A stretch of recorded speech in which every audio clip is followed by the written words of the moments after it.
It plays pretty nicely to the Wisp, so anything you heal the Wisp for is going to heal the target as well that he's tethered to, and then the heal heals. The thing I'd be worried about is your early lane presence, because the Witch Doctor and the Rubik are just so strong. If Invictus Gaming take it upon themselves just to leave like Quap on top against the Spirit Breaker, and then put the Gyro with the Witch Doctor and the Rubik on bot lane, they are going to roll over MVP, and this Leshrac will never find any farm.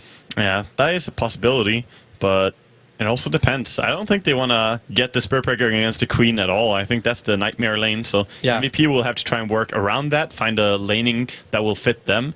IG, they have the last hero to pick up here and see what they can make happen. What else do they need? Razor? They need I would say they just need an off-laner initiation kind of hero. So Clockwork was banned out, and anything similar to that would be nice. Tusk, of course, being banned as well. They have removed some of the good off-lane options. Yeah, Shaker. There's not many of them really left.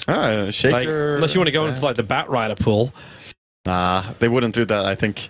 No, I'd actually, like, right now for IG, it'd be so much more stronger if they just put the Queen of Pain as their off-laner. Maybe. Because, like, who's going to kill it? The Wisp and the Dazzle won't be able to harass her out. The Spirit Breaker might cause a problem, but Spirit Breaker's going to have his own issues with his own lane. Yeah, it's possible. However, it gets kind of weird when they have team fights, because they need a hero that goes in and runs in on MVP Phoenix right now, because they have 4 range heroes. So there we go. The Tidehunter is going to be the one. Very nice. MVP, now picking Kunkka. Yes. Good old rivalry. That team fight for IG, though, is actually really, really, really scary. First Tidehunter that we're casting here at TI, at least. Yeah. Not a hero we see a lot, primarily because he doesn't really offer great rotations. Not unless the enemy is diving underneath your tower, and then he TPs in and then just ravages, which in this game is probably going to happen from MVP, and a Bloodseeker will be the final one. Another one of the most popular off-laners of late. Bypass for IG because they just want the Tidehunter and superior team fight. Yeah, so they got that in droves. You're gonna play the Bloodseeker. I kind of like having Bloodseeker and Dazzle together, because you can always grave him and he might be able to get a kill, heal himself up again, and get strong. So MVP Phoenix have a lot of maneuverability. Tether, Spirit Breaker Charge, and Bloodseeker, of course, being super fast. But IG's kind of, 5-man.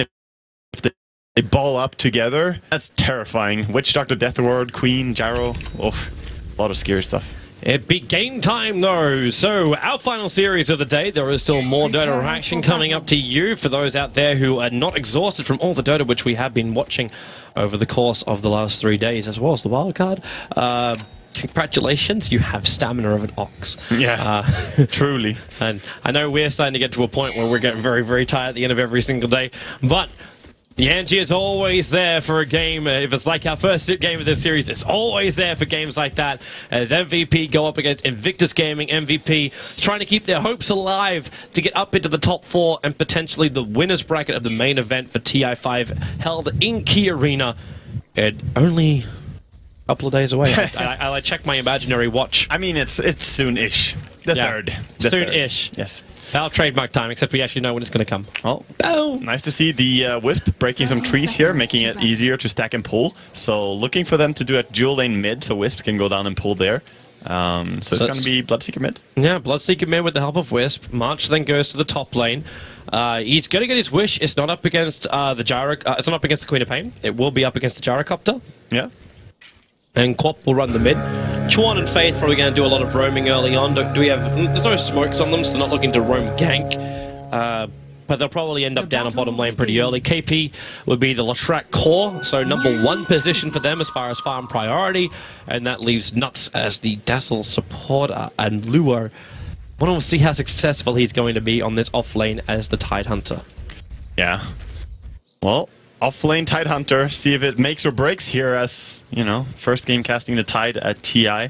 And going up against a pretty tough lane. 2 range heroes is always a pain for him, and Dazzle is a very good zone hero. Mid lane, we see Witch Doctor helping out here, trying to stop QO from getting good farm. And you've already got a bottle over on Febby, so this Shadow Strike harassment from Ferrari, I don't know how long he's going to keep up with this. Like, he might drop QO down nice and low, but at the same time, unless they get a paralyzing cast, they can't really capitalize on it or have a high level up and scream. He just heals so quickly. Just getting one last hit, he will get so much HP. What do you think about Luo with this build? With no Stout Shield up against someone like a Leshrac? I honestly think that Stout Shield will help you a lot, just getting that early on. Cause He could buy it in a moment. He could like just loop around to the store in a moment. yeah, he might pick that up, but I think he needs the boots as well. It's more the gauntlet kind of delays his item progression.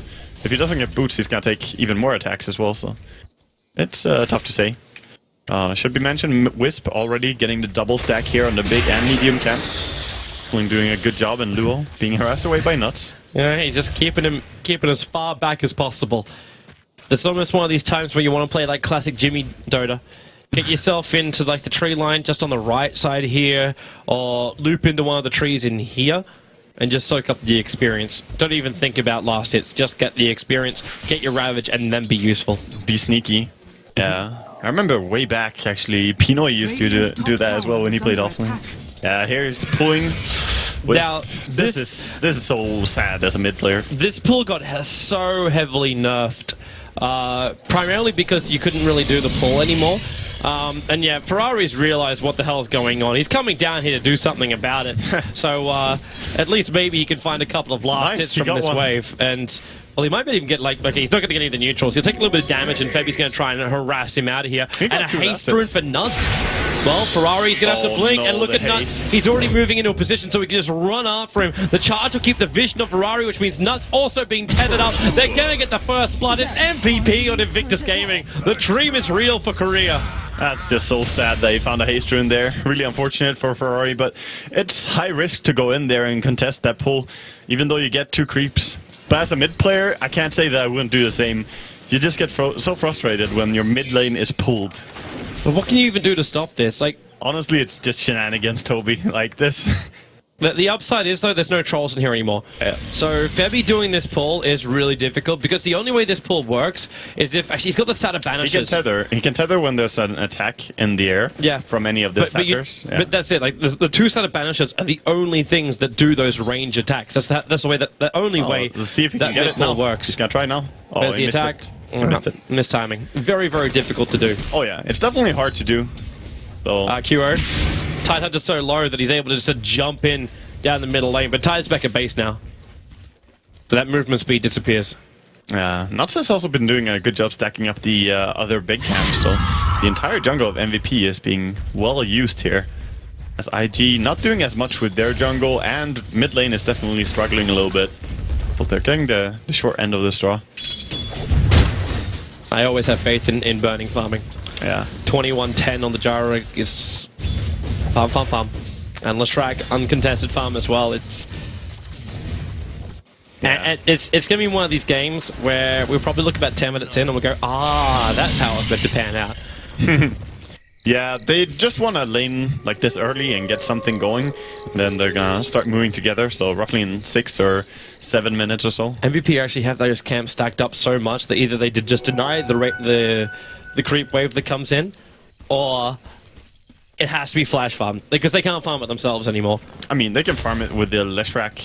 That's probably the tool that they want to do, and they want to put someone else bottom, like Wisp can rotate down there, get experience from bottom lane. So it's a really nice plan. And they're trying to choke out. Okay, QO. Yeah, that's malediction over on him, but the tether's coming in, and Febby's going to give him the life back, and Faith also being charged. QO just making the run for it, gets the life back in the scream, the tower damage, even the heal coming in from Nuts and Shallow Grave. They keep QO alive. Do something. He'll survive. Yeah, he will live for now. And then they even tether him up. A little bit more life up their sleeve. Yeah, and then the burst heal. That didn't even have to go back to base. In fact, they could turn around if March... She doesn't have charge available.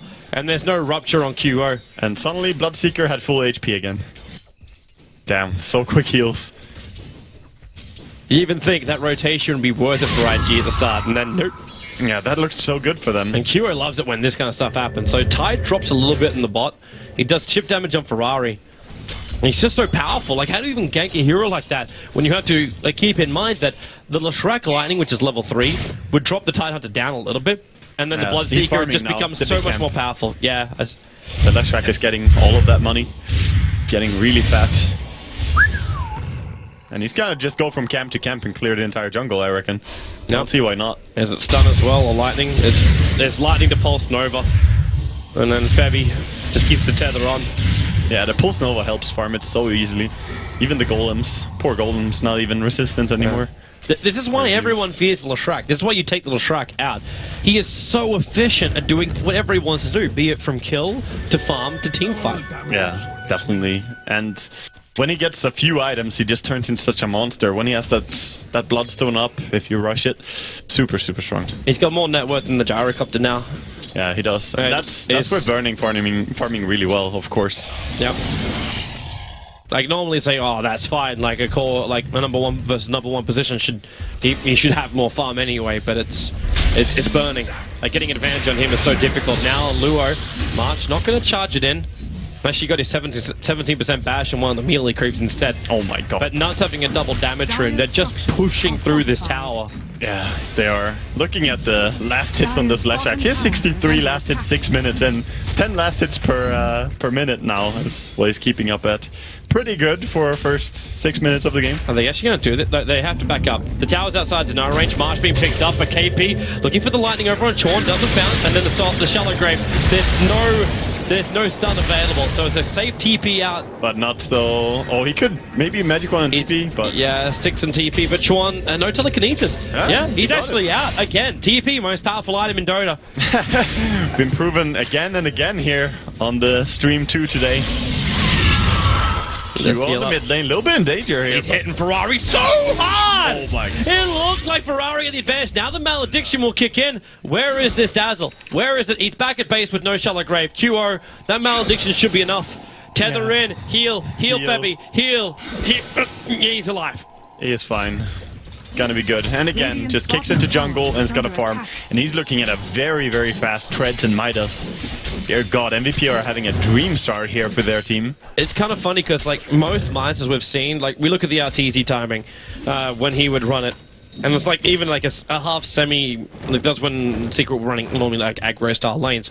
And you'd have it around the 11-12 minute mark. This is an 8-minute Midas we're staring down the barrel of. Yeah, he's farming a whole lot on the mid lane. A whole lot. And look at the Queen, she has 20 last hits just barely. They're doing an aggressive smoke now. They do have the Ravage, so they need to get a big payoff from this.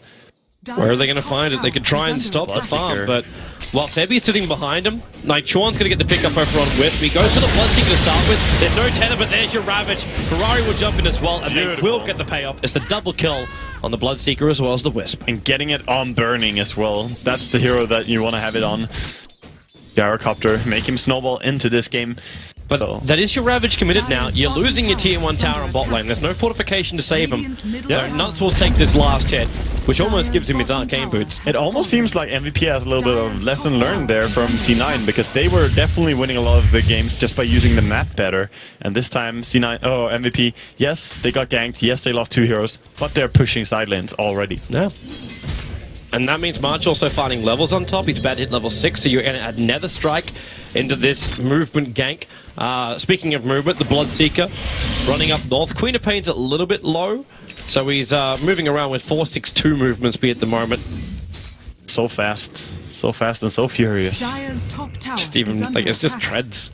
Yeah. It's not even anything more than that giving him the bonus. It's insane, actually, how fast Bloodseeker gets. It's like KPs are also arriving on the top. Only 1 point up at Edict. But there is a fortification, they can get it out, and IG don't want a bar of it. They're coming for the counter trade. So tier 1 for tier 1 tower will be the trade-off, fortification early, and that was before KP used its Edict. So when this fortification comes off, MVP will push a lot faster. Nuts, he's standing right underneath an observer ward. Yeah, he is. They have seen him. Well, trade, smart choice by IG as they don't have any Ravage. They're charging in. The TP's coming in from the Leshrac and Burning. Well, he's still got cooldown available, and they do keep the tower alive, but now they find Nuts on the side. He's going to have to Shallow Grave himself to survive this one, but March, now he comes in for the charge, pushing Burning back with the Nether Strike, and Burning still didn't kill off Nut. March, however, he's in more trouble when the Sonic Wave built out from Ferrari, but he needed to commit 2 huge ollies just for the Spirit Breaker, while the rest of them is the Bloodseeker chasing after Faith. Ferrari actually gets himself a double kill here, and Faith, looking to deny himself up neutrals, will not be successful. And QO, in fact, now just... Well, okay, he was starting to farm up the Ancients, and I'm like, wait, that's not the right idea. A little bit too tough, especially as he has Midas ready as well. He should just run to a lane. He's got Rupture. Yeah. Ferrari, TPing out, right in their vision. TP out, it's gonna be safe. TP bottom from Spirit Breaker as he's going there. Relocate as well. Yeah, they're gonna charge up. But they need a vision. There's Tidehunter TPing out, stunned too late. Oh, a little bit too late. Needed to be very quick there when they got the vision from the Wisp Spirits. Almost needed to guess. Yeah. Like, just use the first stun from the Leshrac and then Spirit Break, and you can charge for the second. Yeah, definitely. Well, they're trying to take more towers, even putting 2 points into the Edict just to get more pushing power. Well, get through the fortification. Yeah, Edict doing some work. Rupture's on Ferrari, so again, they're either racing around though. With the Blood Ride as well. Ferrari not going to walk himself out this one. Faith down to half-life. The charges coming in on burning. So MVP are getting ready to turn around. Okay, no, he cancels it. Yep, they just run away. All of them just run away. We talked about how mobile they are, how fast they are with the tether, the Spirit Breaker charge, all of this. Hard to catch them. MVP have over 5k net worth up against IG. Yeah. Like, they're taking 3 towers, which is where a lot of it does come into it all, but they got so much farm on their Bloodseeker and their Leshrac. It's like the 2 heroes which so many teams have feared coming into TI5. Yeah. And now both of them have farm on MVP. Well, Bloodseeker has not had as much success as we would imagine him though before TI. A lot of people were predicting he would be a top pick. But when he does get farm, he's definitely a dangerous hero. Yeah. But that's one of always those things, like you say, oh, this guy's going to be a top, like this team's going to be a top team, this hero is going to be a top pick. Teams come in with so many strats prepared against them that they just don't, like they just fall off because of this scenario, and you find yourself in a whole new meta. Yeah, for sure. Well, relocate, where are we headed? It's top lane to farm. Yep. MVP, it's the quick push with relocate. I mean, he's disgustingly fat right now on the Leshrac. He has his Bloodstone now. Is Febby leaving him? Is Febby going to tether? He's actually leaving him behind, so because he wants to TP to bottom lane. He has the full Bloodstone 12 minutes in. Like, he doesn't have it delivered, but he has the money for it. That's insane. Is he going to TP bot? Yeah, he's going to farm first. Probably. He's just clearing up some camps again. They do have Ravage on Tide, though. No Death Ward, however, on Witch Doctor. Here comes that courier with the Bloodstone you're talking about. So KP separates it. Wait, what? Hang on. Happened. Yep. We forgot to purchase. Yeah, he's missing a critical component from all of this. He needs a boost. There we go. The point booster has arrived. Tier 1 tower in the bottom lane will go the way of Invictus Gaming. Yep, but meanwhile MVP are just sitting in the enemy jungle, trying to farm a little bit there, and also farming up Ancients with QO. They're also putting down some good aggressive wards. So one observer ward's watching around near the Dire Ancients, and the other one watching the first entrance area of IG into their own jungle. So it's very difficult to get anything past MVP when they're pushing together as like they are against the Tier 2 tower. And IG, again, like they probably like aware of this. They're just looking for their own trade-off. That T1 tower, fortify it, waste a little bit of time. The Dire have no fortification anymore as well, which is really more dangerous because there's no like refresh of the fortification when the Tier 1 towers drop because they're all gone. Yeah, they want to fight this as well. They're going top, trying to get ready. They have Witch Doctor Death Ward as well now. At the same time, though, QO is making his way up, so you may have a Witch Doctor Death Ward. Oh, there will probably be a fight here. I think both teams are feeling pretty confident. MVP's got the better vision. They're going to start the weave, March charging in, going after Burning. If he can actually stop that call down from happening, then they've got a huge victory here already. There goes your call down, but they've still got the kill on Burning. The call down's not in any useful position. Now your Death Ward hitting into QO. The Ravage from Luo, buying the space with the Shallow Grave, keeping that Bloodseeker alive. He's looking for his life, backing in with the Death Ward, killing off March, but it does not finish QO, but Rubik does. Oh, he was rough. They do find it. Faith actually takes him out. The Faith losing his life as KP walking through it. Where's your stuff? There she is. Ferrari's down for the count. Chuan, the one man who saw Rupture, which is what ended up killing him off. Definitely. Rupture was what killed the Bloodseeker. That is poetic right there. And speaking of Rupture, the Queen of Pain got Rupture immediately in the fight, but she did the trick where you can take one step and then blink, and took no damage from it. Sadly, however, the fight was an overall disaster, so that little Q trick was not enough. Yeah.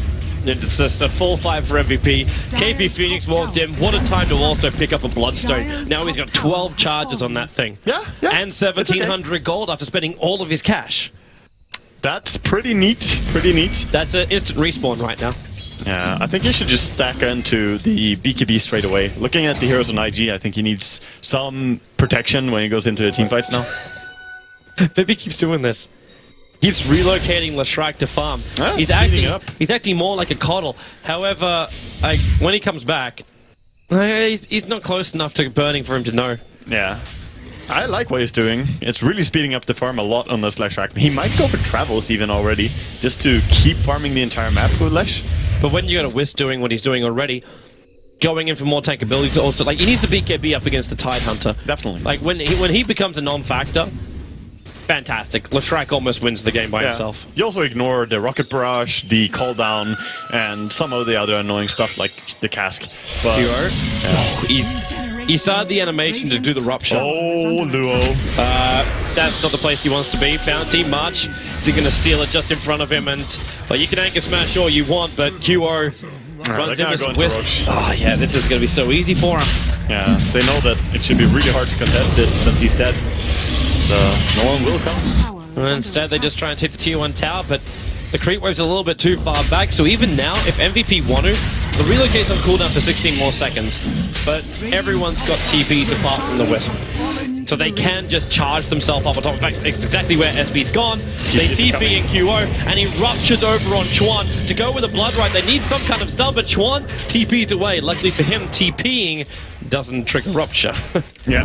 That would be suicide. It would, though, if you just TP'd a little bit. You know, if you didn't TP all the way, if you were close to your fountain and TP. What's the range of it? Like the max range for a Rupture to trigger? For not to trigger. Oh, it's the 1300. So that's the reason on Queen of Pain Blink, if you just blink, you're gonna trigger it. But if you take one step and then blink, that's why you don't trigger it. The way to remember. Mechanics, man. I like it. I believe it's exactly 1300, or it could be like 1325 or something. It's there. One step and a Queen Blink, and you're above the distance anyway. There. Which then, yeah, that makes it. That's all that matters. That means it has to be like 1325. Yeah. Because if it was if it was 1300 flat, less like if it's on the line, it's in. Exactly. 1300 is out. Yeah. However, you can get screwed up by that because of how the refresh timing works and when it checks it. So if you're unlucky, it starts checking right when you blinked, and you're like, oh, well, you blinked, and yeah, you didn't travel far enough.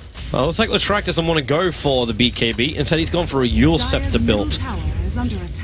So, a little bit more gank potential. A way to stop that Death Ward might be another look at it, where it instantly happens and you don't just think, oh, I gotta rear up on my hind legs and then get the stun. It's such a fast Yule Scepter as well. That's probably why it's gonna be good, because look at Gyrocopter. He has a Sanjiasha, but he can easily be a target of Yule Scepter and then just stun, and he's gonna die. MVP are coming up. They want to go high ground up against Invictus Gaming. 18 minutes in. Batten down the hatches. Leshrac's knocking on the door, and before, again, like it's 15 seconds until you got your fortification up. So it's a full edict, level 2 duration of QO. A little bit of trouble for him. That one creep next to him really bouncing around. They need a shallow grave QO.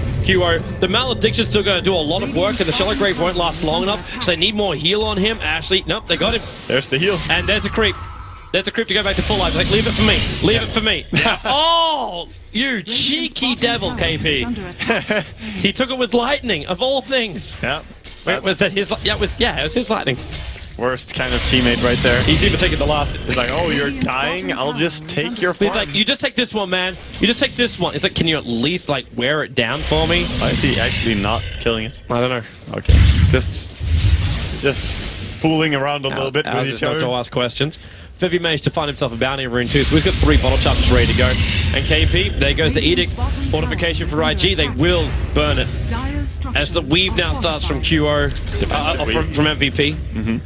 But it's gonna be pretty much peaked when this creep wave arrives. So they'll have max armor. The Gyro's not gonna do as much with his flat cannon. That's how much. Yeah, that's how you want to time it. Could maybe wait a little bit more as they're going high run now, but it's very good. It's got like 4 seconds, 3 seconds. KP edict. It's still good. Up he runs and burning, moving forward. That's paralyzing cast once again.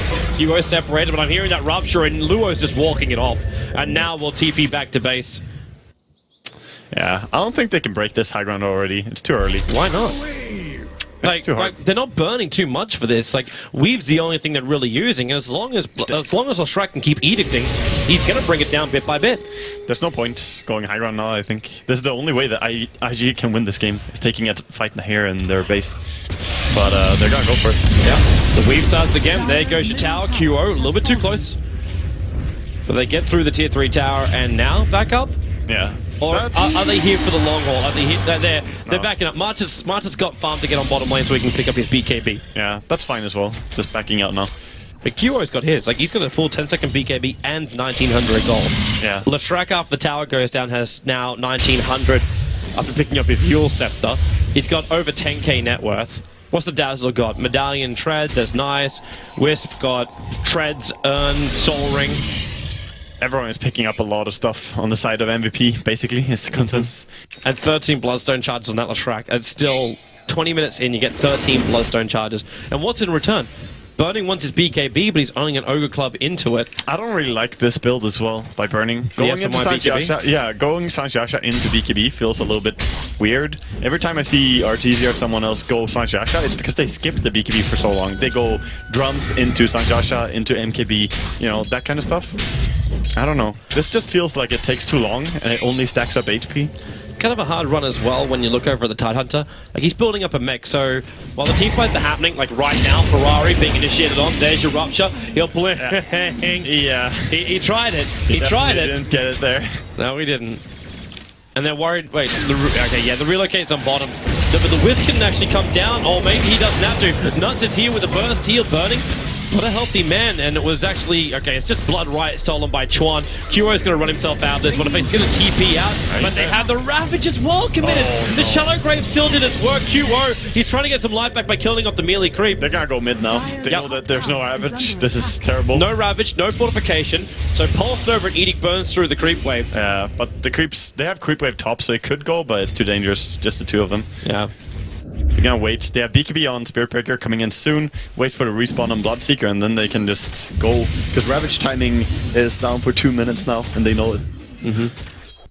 Oh, that was sad. Especially as the Rubik already left him. Sean is like, no, what are you doing? It would have been worse, though, if Ferrari popped his ultimate, too.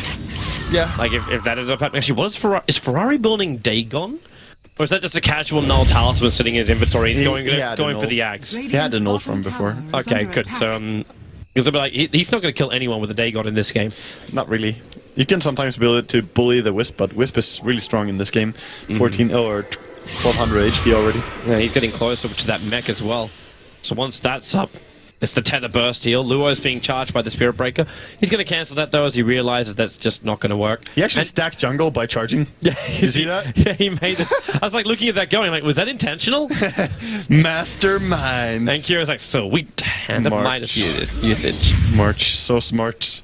Predicting. And KP really wants to finish this. He's picked up a casual cloak for now. You'll scepter over on Ferrari. The stun timing with the Blood Riot. Ferrari copying a hell of a lot of damage, but he'll just blink himself away to safety.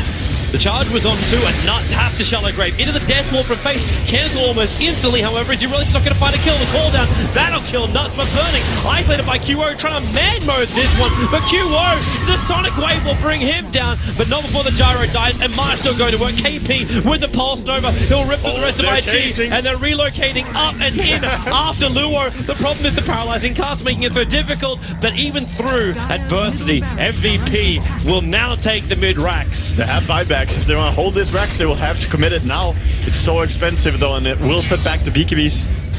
They're fighting backdoor regen. Yeah, but the creep wave is coming in. Yeah, the dark creep wave is completely gone. They definitely have to buy back if they want to hold. They're gonna give up the racks. Okay. Wait, what are you doing, Sean? They're prioritizing the money. He just burned 130 mana to Glimmer Cape. Maybe he's worried about being charged. Man, that's painful losing racks already 24 minutes in. And even more Bloodstone charges. Look at that Lashrak. Even if you kill him next team fight, he's gonna travel back in. This has just not been a day for IG. No. At all. Definitely not. At all. Roshan, what are we gonna have our spawn time? 21 seconds. The Wild wants MVP to win this game. That's so quick for him. And we're actually looking at like the start of an Octarine core for KP. It's... Unless he's considering, it's not worth Aghanims in this game, is it? Yeah, it is. Aghanims deal so much damage. I think you should actually definitely go for it. Like, Octarine would be okay, but increasing your damage even more?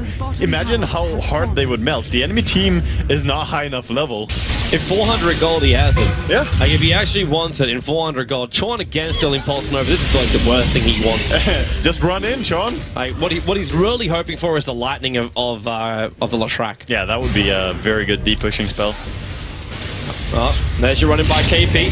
Looking for the opening over on Faith, and oh wow, it's a good ravage from Luo, and the Sonic Wave as well, but let's track. The Meg Charge from Baby keeps him up with Faith, starting on the ultimate, but the damage output is really negligible. KP just stands his ground, lets off the stun, and turns on the pulse over. Luo is dying in the trees. Ferrari gets to blink himself away, but now it's Faith. Isolates it out. You might be getting that paralyzing cast causing some problems, and KP, not a healthy man. They burn through him, but he's instantly alive. B team back. They're using Bloodstone and Economy to win this game. The Rocket Barrage coming in, but March charging over towards Chuan, working with Heavy, and Faith again the paralyzing cast to go to work, but KP back to the world of living, and he runs in, pulse number on. You'll have that TP, that blink back to base for Ferrari at least, but Burning on the run out here, the charge into Chuan. He's down for the count. Ferrari actually trying to kill his own teammate at that point. Sonic waving the rooming. Nuts will TP out to safety. KP just wants to survive. You'll Yule Scepter to dodge the first Shadow Strike, which will give him the movement speed, and he has its own Glimmer Cape